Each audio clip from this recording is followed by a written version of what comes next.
Uzņēmums Viesu līči savu darbību sāka 1991. gadā kā dārzeņu audzēšanas zemnieku saimniecība Līči, kurā audzēja gan lauka dārzeņus, gan siltumnīcās audzētos tomātus, gurķus, papriku, arī ziedus un garšaugus. 1998. gada vasarā pirmos viesus uzņēmām pašu celtā un mājīgi iekārtotā ceļmalas kafejnīcā Zemnieka cienests. Ēdienu pamatsastāvdaļa ir līčos audzēti dārzeņi. Ikdienu viesus lutinām ar siltiem pašu ceptiem pīrādziņiem, plācmaizēm un citiem konditorēs našķiem. Gardās brokastis, pusdienas un vakariņas neatstās vienaldzīgu nevienu krodziņa apmeklētāju.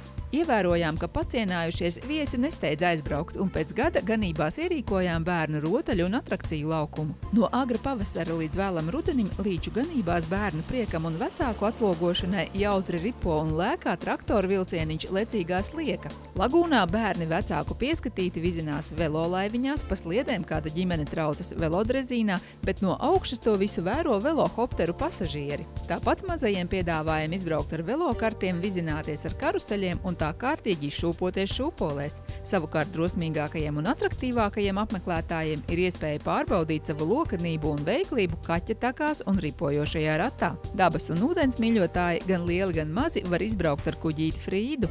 No 2002. gada viesnīciņā Naktsmājiņa piedāvājam naktsmītni nogurušajiem ceļiniekiem 5 labiekārtotos numuriņos, tā skaitā luksusu numuriņu ar kamīnu. Šobrīd krodziņš Zemnieka cienests var uzņemt kompānijas līdz pat 55 personām, kā arī ir iespēja rīkot dažādus pasākumus visiem dzīves gadījumiem – svinības, banketus un kāzas līdz 150 personām. Pie mums ciemojas bērnu grupas līdz 60 personām, kas 2 stundas izbauda atrakcijas un pamielojas ar cienestu. Arī pieteiktas turistu grupas varam paēdināt stundas laikā.